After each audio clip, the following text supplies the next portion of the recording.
Welcome back. Just a little short update. As you can see, we've got a nice bit of lawn now. That's been sown now for just over 2 weeks, maybe 3. It will get its first cut in about a week or so, but it's growing really quickly.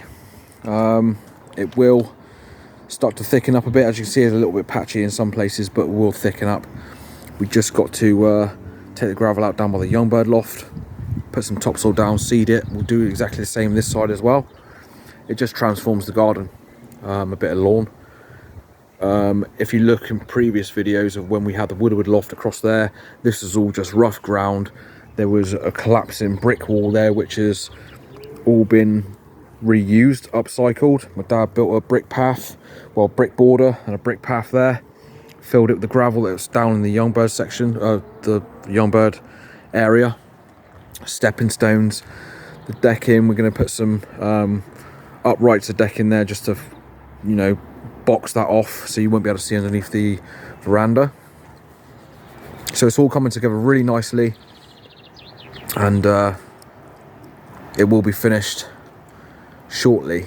Well, basically it's when we have time, really. I mean, both of us work all week, and then sometimes work weekends, and then if we're not working, racing pigeons. So it's having the time, but we will get there. Anyway, so we didn't race the weekend just gone. We stopped our old birds now until the next Honiton, which is the 24th of June.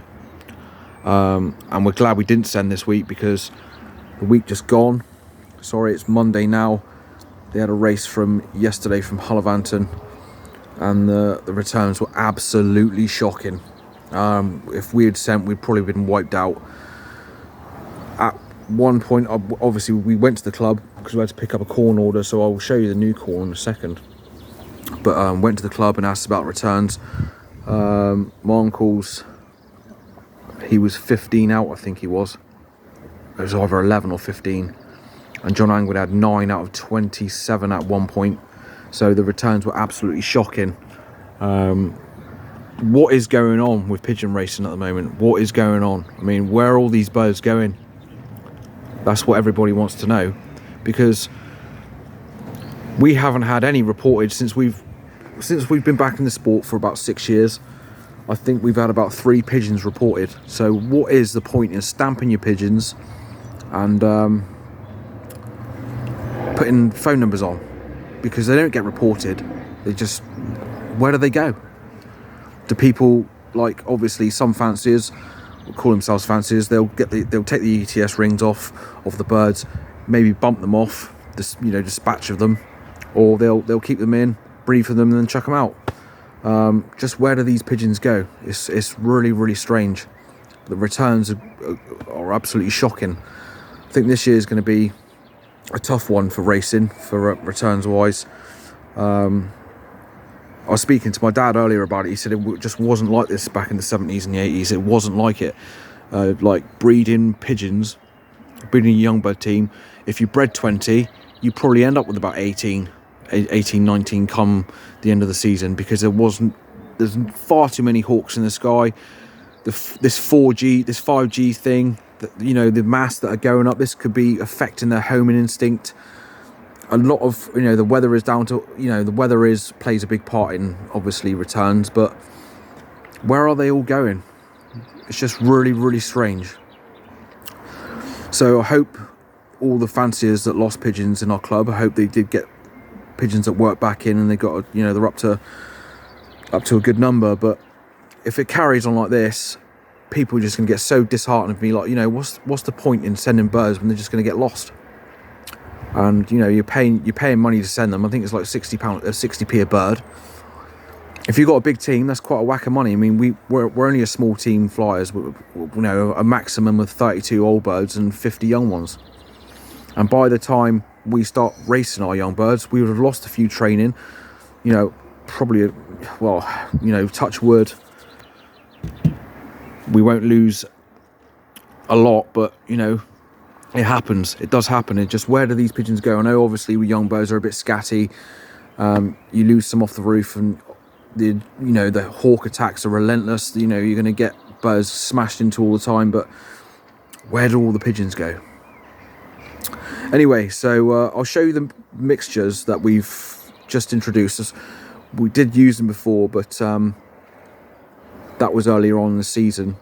So what we do is we order our corn off a club mate who gets his from, and the rest of the club mates as well, their corn order from Rising Bridge. Stop gaps, or obviously if we run out during that time, we'll go to our corn merchants and pick up whatever we need. And if we've got any left, we do mix it in. So I'll show you now. So the light is fading a bit. What's the time here now? It's 8:30. I thought I'd do an update anyway. So this is the breeding mixture. So we've tried loads of breeding mixtures. There is a lot of emphasis around feeding. Breeding mixtures, racing mixtures, blah blah. It's what you can afford, as you know. That's a major part of it, with cost of living and stuff, and what quality the birds. Sorry, what quality the feed you want to feed your birds. I mean, we're not made of money, but we try and get the best we can. So this started off as Premium Power breeding by Van Robies. Now Rising Cornbridge do a version of that, but it's got lots of peanuts in, and the birds are wasting. They're just not used to peanuts. Anyway, so this is a mixture of Premium Power breeding by Van Robies, and a mixture of W. The W's from Rising Cornbridge is a multi-purpose mix. It's can use for breeding and racing. It's got plenty of protein in it, as you can see. Mung beans, tares, your peas, and it's got a fair share of carbohydrates in it. Your fats, you got your carbs with the maize, and the fats from the safflower. It's a decent mixture. We found with the Van Robies Premium Power breeding, there's too much paddy rice in it. The birds were just leaving it willy-nilly in the non-spill feeder. Literally, I'll fill that up. A couple of days later, it will literally be an inch thick in paddy rice and groats. So we mixed this in with it, and the birds seem to enjoy it. It's a really good mixture, I think. You know, when you mix corn together, you think, oh, that looks nice. It catches your eye. It's a nice mixture, that. So pretty pleased with that. So that's a mixture of Van Robies Premium Power breeding and W by Rising Cornbridge. Now this mixture is for the young ones, strictly young bird mix. This is Versalager Junior Plus IC. And the Versalager's corn, it has gone downhill in quality, I think, over the past year or two, since the war in Ukraine and cost of living. I think that obviously the corn price has gone up, the quality has gone down, but this is pretty standard. It's a decent mixture for young birds. Plenty of barley in it. We will add more barley to this because barley is a wonder grain for young birds, getting them up flying. Plenty of sugar in it, plenty of energy, and it's got the IC Plus pellets in it as well. This mix, plenty of linseed. Yeah, it's a decent mix for the young birds. Toasted soya beans, really good. Contain more protein than your normal pea, and they're twice as easy to digest. So yeah, it's a pretty good young bird mix. That's what we feed our young birds. So they're getting an ounce each, but obviously when there's young birds, with the young birds, we'll give them, say if we've got 30 birds, we'll give them 35 ounces.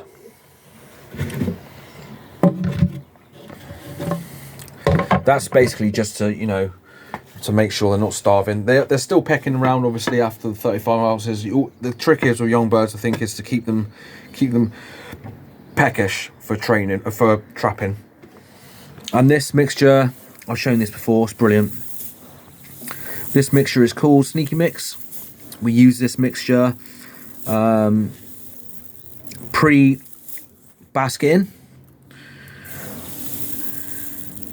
It's got lots and lots of rapeseed in it. All of this is really easily digestible. your mung beans, your safflowers, and your groats, hemp. A very oily mixture, good for the feathers. Really good mix. Wouldn't be without that at all. It's a class mixture.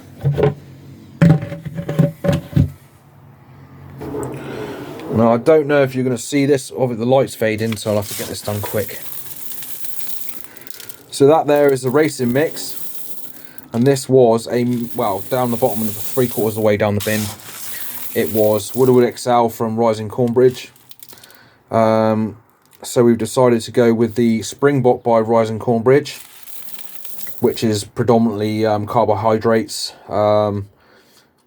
safflowers, maize, your groats, your paddy rice, a few mung beans, and we bulked it up just to give it a good protein content as well with the W, which is, like I said, it's a good multi-purpose mix. So that's what the old birds will be getting. The old birds will be, obviously, because we're not training at the moment, we'll start training them again within the next week or so. They'll get a ratio of this with barley, so they'll get 50-50 at the moment, just while they're flying around the loft. When it comes to start training again, they'll just be getting straight 100% of this race mix that we've made up. It's a nice mixture. Really pleased with how that's mixed. So that's a mixture of Springbok and W.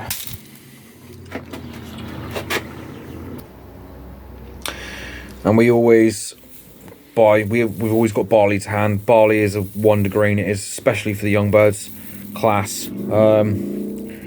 Really, really good to add to any mix. Obviously not your breeding, but pre-breeding, molting, resting mix, whatever. Add your barley to that. But that's what we keep that in a little bin. So we'll obviously add more barley to the young bird mix, and obviously with the old birds, they'll be getting a bit of barley with their mix as well. So that's pretty much it, guys. I just thought I'd show you the mixes that we've just got recently. And a subscriber did ask, Richard Hughes, I believe he's got a family member in the combine that races in the Padstow club, I think, to put the combine results on. So I will start doing that, although I can't show you the sheet. So what I'll do is, if you head on over to the community section, I will post the combine results up every time we get sent the combine results via message. I'll screenshot it and I'll crop it and I'll put it onto the channel, so you can see who's won the combine, how we've come in the combine, etc. So there we go, guys. I will keep doing updates. I was a bit slack last year of doing updates, but I will keep doing them now as the season goes on. Keep you updated with the young birds, the old birds. We got our last round of babies being reared now, so they'll be weaned off towards the end of May. As I say, hatched in May, fly all day. So we'll see if that works. So yeah, take care of yourselves, enjoy your birds. Cheers.